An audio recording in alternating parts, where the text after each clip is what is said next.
chokwadi pasi pano taiona moto marongera vanoita wepanyika vanoda kudisi vamwe tioneswe moto. Thank you, Chief Secretary Dr. Martin Rushwaya, members of the 4th Estate, fellow Zimbabweans. Today, the 30th of September 2025, His Excellency the President, Dr. E.D. Mnangagwa, chaired the 29th Cabinet meeting, and the following issues, among others, were considered and approved. Cabinet noted progress regarding the implementation of the Binga Development Initiative, a brainchild of His Excellency the President, Dr. E.D. Mnangagwa, focusing on a number of transformative projects for the Binga district. The initiative resonates with the mantra, leaving no one and no place behind. Progress to date includes the following: the ongoing construction of the Binga Siakobu Karoi Road, which has registered milestones which will reduce traveling distance from Harare to Binga via Karoi by 300 kilometers. The provision of potable water through borehole drilling and other works that are ongoing, with 74 boreholes having been successfully completed. The construction of additional buildings for staff and students' welfare at the Binga Industrial Training College, and the establishment of 2 additional government boarding schools in the district. The establishment of the Binga School of Nursing, which is now at an advanced stage. The construction of 2 new clinics at Mabobolo and Manyanda, which have since been completed, and the rehabilitation of the Binga District Mortuary, and the donation of 2 ambulances by His Excellency the President, Dr. E.D. Mnangagwa. The establishment of the Binga border post is already at an advanced stage, and actual construction is expected to commence in due course in order to support other infrastructure initiatives. The construction of the Binga Civil Registry is 90% complete, whilst the sub-offices have been established in Binga district. The electrification of 8 primary and secondary schools and 300 houses in Binga Township, which have since been completed. The establishment of irrigation facilities close to Gwai Shangani and the Bulawayo Crow irrigation, both of which have been completed. The rehabilitation of the 1.1 kilometer Binga airstrip, the resuscitation of the Macheso mine, which was commissioned by His Excellency the President, Dr. E.D. Mnangagwa, has so far been successful in attracting international capital investments, thereby unlocking employment opportunities for communities in Binga district. The establishment of the Binga Town Board has been completed, leading to improved governance of the district. The commissioning and distribution of Kampenda fishing rigs to beneficiaries in Binga district, the construction and commissioning of 37 disaster recovery houses, and the establishment of a Binga community radio station. Cabinet considered and approved the implementation of the Community Share Ownership Trust framework, following the government of Zimbabwe's adoption in terms of raw industrialization as a key industrial development strategy to ensure inclusive economic growth, in line with His Excellency the President's mantra that leaving no one and no place behind. The Community Economic Empowerment Trusts will be critical vehicles to drive rural industrialization in all districts. These trusts will be expected to form the vital cog that attracts investments, including partnerships into agro-processing, leveraging on the local agricultural economy and the village business units being established. The trust will be supported to set up industrial parks, working with potential partners in their respective districts. Additionally, the Economic Empowerment and Indigenization Act will also be amended and properly aligned with the new thrust on trusts in order to accelerate development towards the attainment of Vision 2030. Furthermore, the proposed Economic Empowerment and Indigenous Amendment Bill will be aligned to the Mines and Minerals Amendment Bill. The implementation framework for community share ownership trusts aims to establish that communities benefit from the extraction and exploitation of natural resources in their respective areas through revenue sharing formulas. Companies that have already complied with laws of the country by paying dividends to the community share ownership trusts under their jurisdiction will continue their operations, while new entrants are subjected to the new requirements. The implementation framework is anchored on 6 pillars, namely policy shift from community share ownership trusts to community economic empowerment trusts, the One District, One Community Economic Empowerment Trust initiative, revenue sharing, rural industrialization, and local enterprise development, governance and administrative framework, and institutional capacity building. Deliberate efforts will be undertaken to ensure that special interest groups such as veterans of the liberation struggle, women, youth, persons with disabilities, and the small to medium scale enterprises will be included in the processes. Cabinet considered the report on the implementation of the reserved sector implementation framework in line with the decision made at its 15th meeting sitting on the 3rd of June of 2025, and noted with satisfaction the increase in investments in line with His Excellency the President's mantra of Zimbabwe is open for business.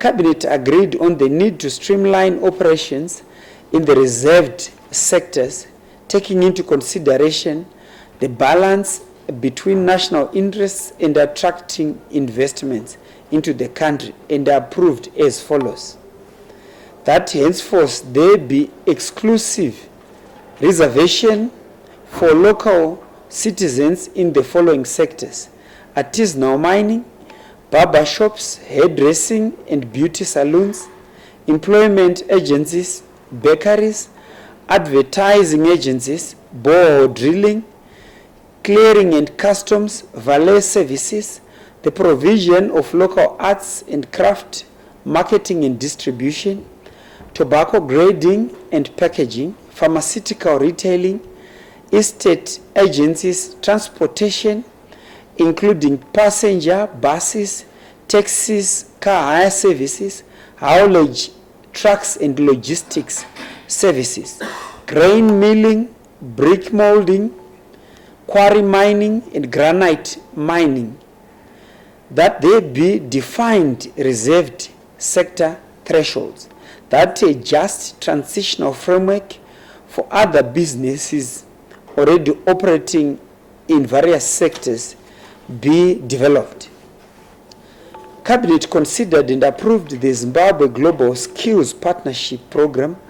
The program recognizes the critical skills that are required in Zimbabwe, especially those related to science, technology, engineering, health, and agriculture, as indicated from the 2018 National Critical Skills Audit. These skills will be strategically managed through mitigation of brain drain. The program is designed to foster reciprocal international partnerships, significantly enhancing the country's national skills development ecosystem through international exposure, foreign technical and vocational education and training placements, and structured on-the-job training. This approach aims to create a world-class skills base within Zimbabwe and promote a dynamic, mutually beneficial migration of skills, supporting national development and economic growth. The program offers several key benefits as follows: ethical recruitment and protection of Zimbabwean employees from exploitation, ensuring recognition of their qualifications in the partnership countries to secure fair and equitable employment opportunities, alleviating domestic unemployment by providing meaningful employment for underutilized skilled youths, easing social pressures and fostering national stability and generation of sustainable remittances and foreign currency inflows. Furthermore, the Zimbabwean professionals will gain international experience and exposure to advanced technologies and specialized training. The acquired skills and knowledge will be actively facilitated to return to Zimbabwe, directly contributing to national development priorities and raising the overall skills levels through structured skills transfer mechanisms. Cabinet considered and approved the principles for the Zimbabwe Border Management Authority Bill. The Zimbabwe Border Management Authority Bill seeks to create a dedicated management authority for effective coordination, rationalization, and integration of border management processes. The rationale is to address inefficiencies arising from the existence of a multiplicity of ministries, departments, and agencies, all working on border entry and exit processes. The outcome of the bill will be the creation of a specialized agency under a centrally coordinated authority. Cabinet received and noted the report on the 80th United Nations General Assembly, which was held from the 21st to the 30th of September 2025 in New York, United States of America.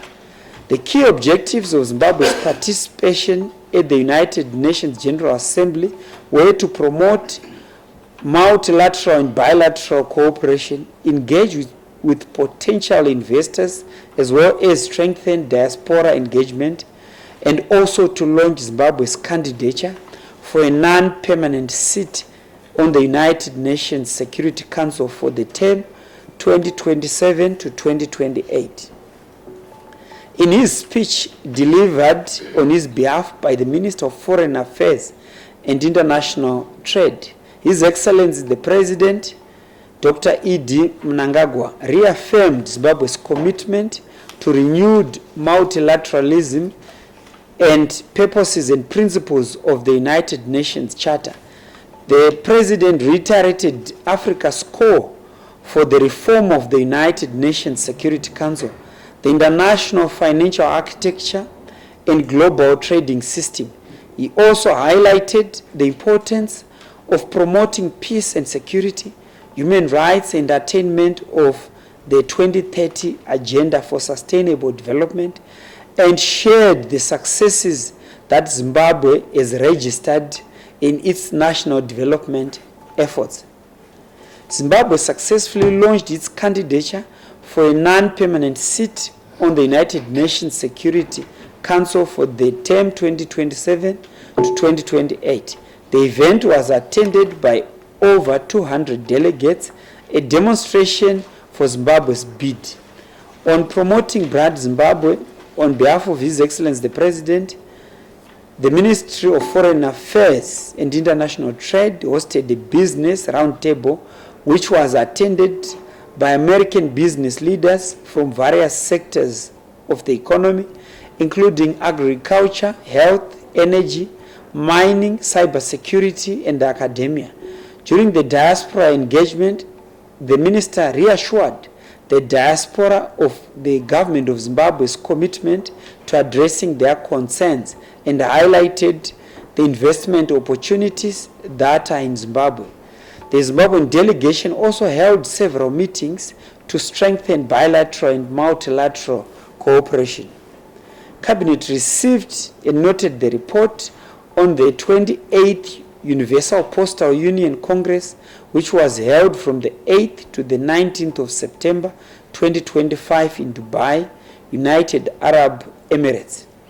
The Congress approved several key reforms to modernize the portfolio of postal products, their remuneration and quality of service to better meet the evolving customers and e-commerce demands. The Congress also endorsed the Universal Postal Union Strategy 2026 to 2029 and its associated roadmap, the Dubai Business Plan. The strategy outlines a future vision for the postal sector focused on a more interconnected, inclusive, and sustainable society driven by a modern postal network. Of interest to note are the significant wins that Zimbabwe made, including securing the position of Vice Chair for the General Policy and Management of the Union Committee and a historic election to the Council of Administration of the UPU. This position solidifies Zimbabwe's role as a key player on the international stage and positions the country to lead in terms of the modernization of postal services on the continent. Zimbabwe also co-chair a committee of 4 in terms of the Council Administration on Development, Cooperation and Technical Assistance. I thank you. Thank you very much, Honorable Minister. And thank you, Jose, for the questions. On the primary rationale, maybe just to clarify that this is not a new policy. I'm sure we know that it's a policy that has been there since 2012, 2013.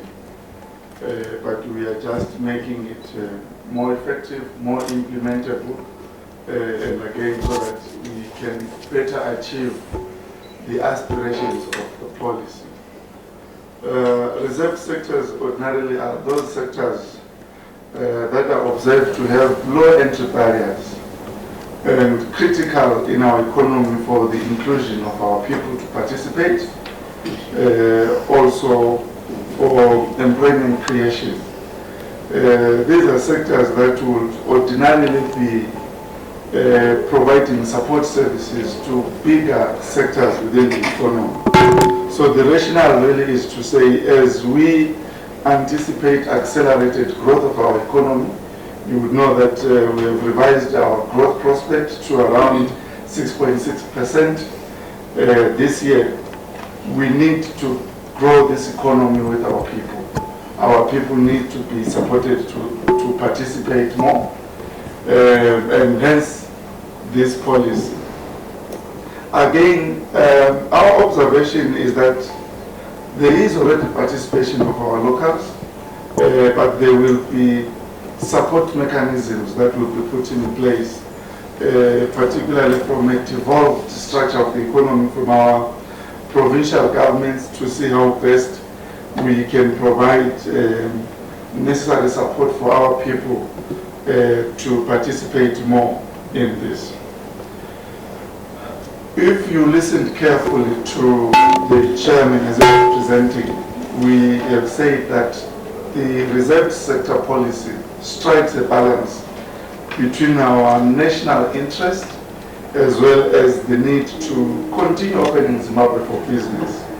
The two are not mutually exclusive, and it is structured in such a way that foreign investors will continue to find comfort in investing in Zimbabwe. You surely would not be expecting FDI to be accounted for in your saloons and those sectors that really have low barriers to entry, are less capital intensive, and really are the ones where you would expect to see the locals playing in. So we believe that there is no negative implication really on foreign direct investment. Comrade Stanley James is looking at Community Economic Empowerment Trust and the relationship with the upcoming industrial development policy.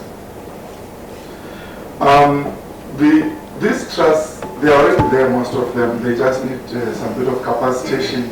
We needed to realign them so that they are focused towards Vision 2030, and that they are active participants in the economy as they contribute towards attaining our targets.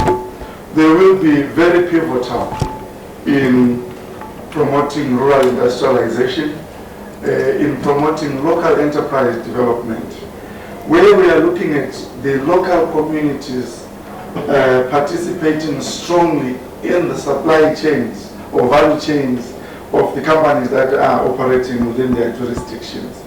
So there will be a section on rural industrialization in the industrial development policy. I'm preempting it now, it's a bit premature, but also expect a more detailed economic empowerment policy, which will then be crafted following these approvals by Cabinet, which will incorporate both the community economic empowerment trust and the reserve sectors. This is where we'll be more elaborate in terms of how this will drive community participation as we uplift our communities towards upper middle income economy by 2030. I thank you, Chairman. Thank you, Honorable Ndlovu, for the responses. The third question is to Honorable Enon Murura. How receptive were countries in terms of our bid? Over to you, Honorable Murura. Thank you very much, Chair. I want first of all to say that His Excellency did a local launch for our bid here, and we then went to New York at the UN General Headquarters, where we were launching our bid on the 25th of September 2025. I want to say that the reception was fantastic. We had planned for about 200 delegates, but we ended up with well over 200 delegates supporting us for this event. Just to do the math, we know that in Africa we are already supported through the African Union, and African Union has got 54 countries, and we've been continuously, and we are still continuously working on what we call the reciprocal support arrangements with countries, and we have so far signed reciprocal support arrangements with countries outside of Africa amounting to 80 countries.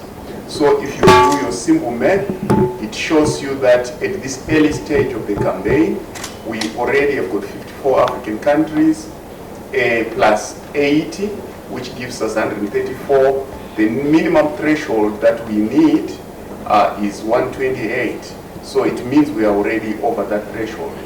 We were able to meet countries from several regions of the world. We met with Philippines, which is from the Pacific side of the world. We were also able to meet with Nicaragua and Venezuela from South America side of the world. We were able to meet with Qatar foreign minister as well as UAE from the Middle East side of the world. We were able to do a lot of meetings. As you know, we went to the Russian Federation at some point. And we also went to the People's Republic of China. So we really are enjoying it this moment. It's looking good, but we keep on working hard because we really want to make sure that Zimbabwe participates in the Security Council. Is of our strategic interest, but it's also of an African interest. Zimbabwe is a Pan-African country, and we believe that we will advance the Pan-African values in the Security Council, as well as champion and help champion the reform of the United Nations system, including the reform of the Security Council. Our main card is on peace and security. Our main card is also on the involvement of women and youth in peacemaking. Our main card is also on encouraging economic development and human rights. So we believe we are in good standing, and we look forward to a very good campaign. The vote is going to take place in June 2026 for the period of inauguration 2027 to 2028. So it was looking good in UN, in New York. It was fantastic, and I think you saw some clips. It was very traditional. It was a heritage-based launch. We had our Mbira, and we were doing our Nemam Sasa Day. I thank you.